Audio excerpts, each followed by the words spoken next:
Bueno, mi nombre es Cayetano Fernando Gabriel Alberti, soy profe de Teoría de la Relación Jurídica y Derecho de la Persona, Cátedra A. En esta oportunidad vamos a continuar con la unidad 1, ¿sí?, que ustedes estuvieron viendo con el doctor Mario Leal.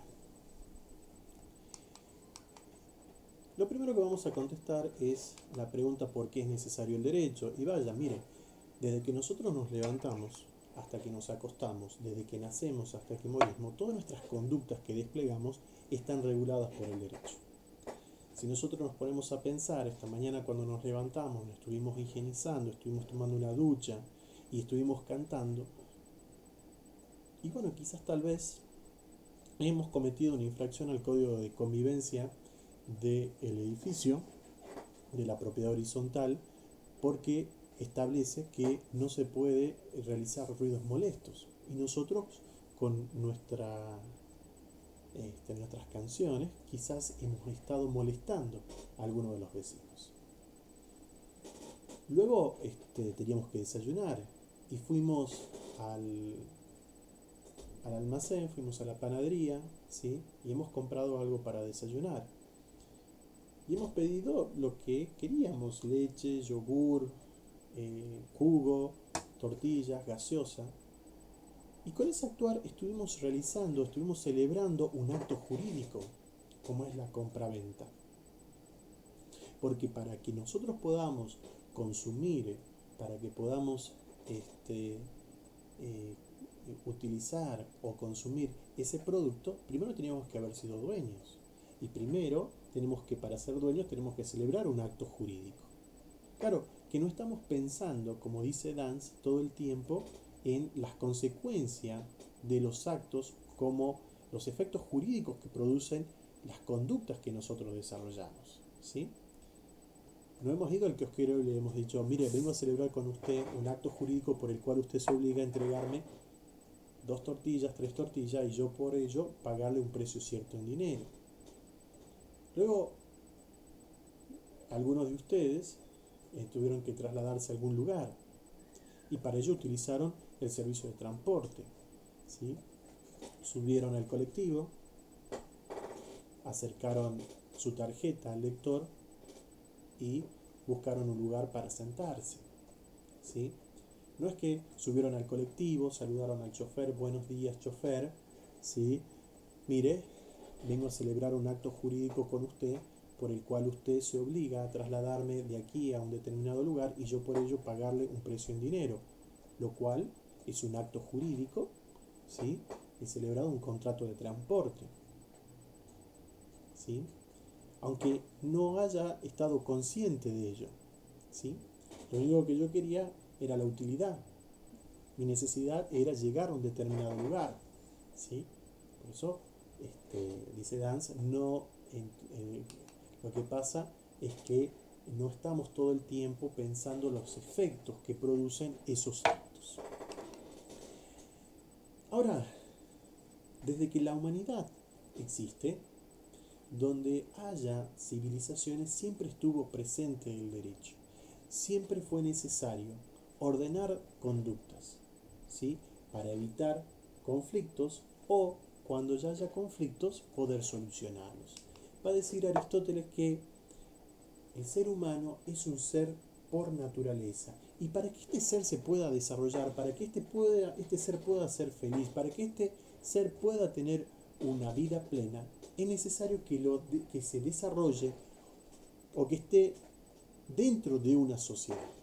Pero dentro de esa sociedad, ¿sí?, no existe solamente una conducta, existen varias conductas. Y puede ser que haya conductas que entren en colisión, en conflicto. Entonces, es necesario que exista el derecho para poder solucionar esos conflictos y mucho más para evitar, en la medida de lo posible, que tales conflictos se produzcan. Ahora sí podemos ir a la siguiente pregunta: ¿qué es el derecho? Lo primero que quiero es que partamos de una base: que el derecho es una realidad que ordena la conducta humana. Si nosotros nos atenemos a la etimología de la palabra derecho, esta viene del latín directum, que significa sin inclinarse, enderezarse, y a su vez de la palabra compuesta dirigere, que es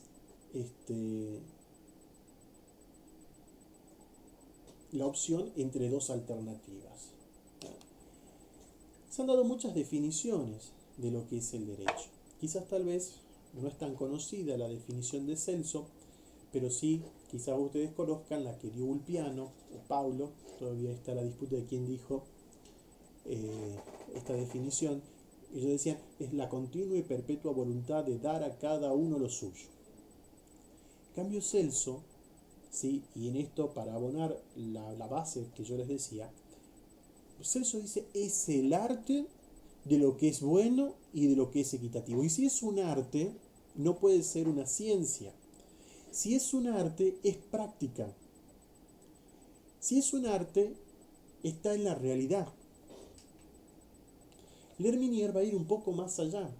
L'Herminier, siguiendo las enseñanzas de Duguid, va a decir, miren, el derecho es la vida misma. Por estos lares vamos a encontrar la postura, por ejemplo, de Borda. Borda, cuando da el concepto de derecho, va a decir que es un conjunto de normas que ordenan las conductas humanas, ¿sí? Que ordena conductas humanas con carácter vinculante, obligatorio, y que tienen que ser conforme a la justicia. Si nosotros unimos, vemos por ejemplo el concepto que da Janvier, que en realidad no es un concepto de Janvier, sino que lo adopta de la tesis de Renard, donde dicen, es el orden social justo. Yo hago una combinación. Si nosotros tomamos la definición de Renard, orden social justo, y la de Borda estaría explicando la tesis de Renard.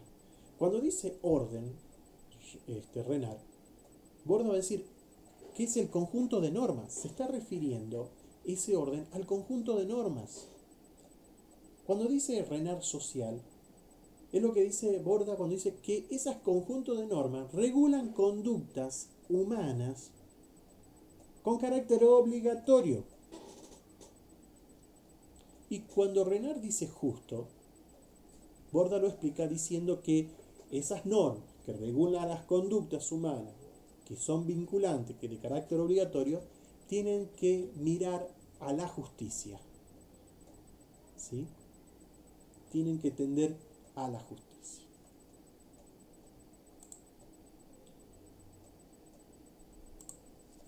Hay distintas teorías que van a explicar el fenómeno jurídico.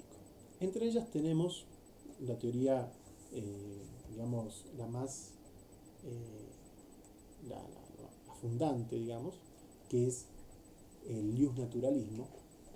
El iusnaturalismo va a partir de algunas premisas. El primero va a decir que el derecho natural, todos los principios del derecho natural son válidos en todo tiempo y en todo lugar. O sea que son atemporales y son aespaciales. No tienen límite de tiempo y no tienen una delimitación espacial. Estos principios del iusnaturalismo, del derecho natural, encuentran el fundamento, no se encuentran el fundamento en el hombre, no es que los establece el hombre, sino que tienen un fundamento superior al hombre, por lo cual el hombre no puede cambiarlos. En consecuencia de lo anterior, los principios contenidos en el derecho natural no están sujetos a las vicisitudes de la historia.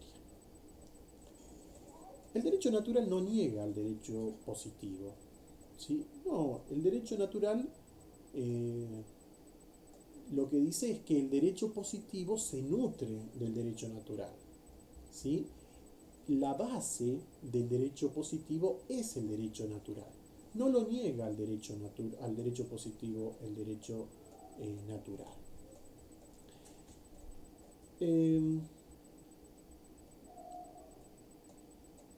Son muchos los principales exponentes de la corriente del derecho natural. Podemos citar, por ejemplo, los filósofos antiguos, ¿sí?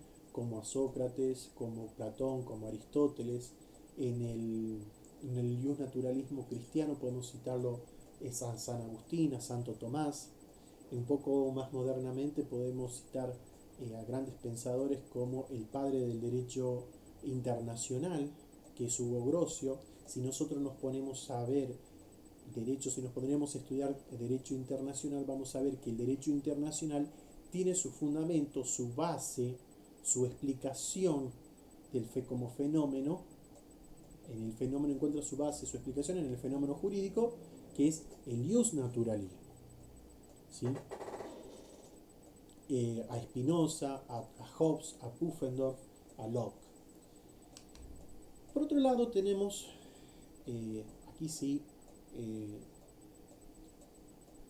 el positivismo jurídico lo que hace es negar la existencia de un derecho natural. Porque dice, no puede ser que el derecho natural sea creado por alguna entidad que está más allá del hombre. No, el derecho es creado por el hombre.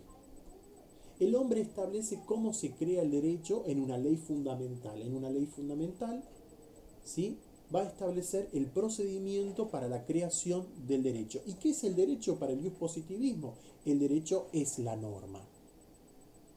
Es la norma. No podemos cuestionarnos si la norma es justa o injusta, va a decir Kelsen. Lo que sí podríamos preguntarnos es si esa norma es válida o es inválida. Es decir, si cumplió o no cumplió con el procedimiento que establece la ley fundamental para la creación de esa norma. Y ahí más no podemos preguntarnos más nada.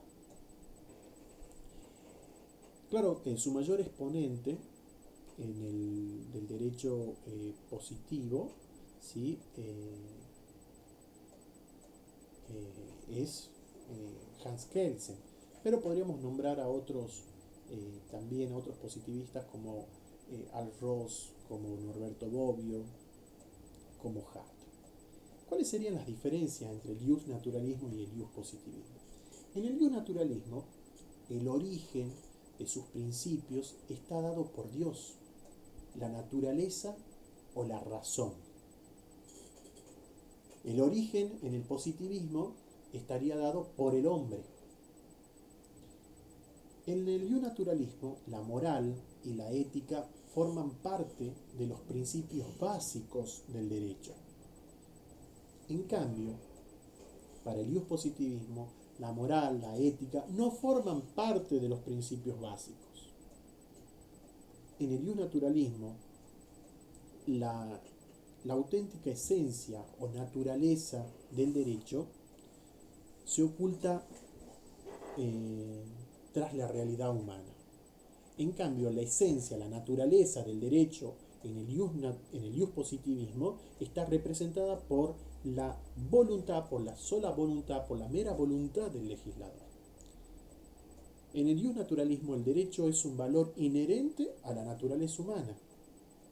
En cambio, en el positivismo, el derecho es un hecho referido únicamente a una estructura formal. Se reduce en algo formal, en la formulación de la norma.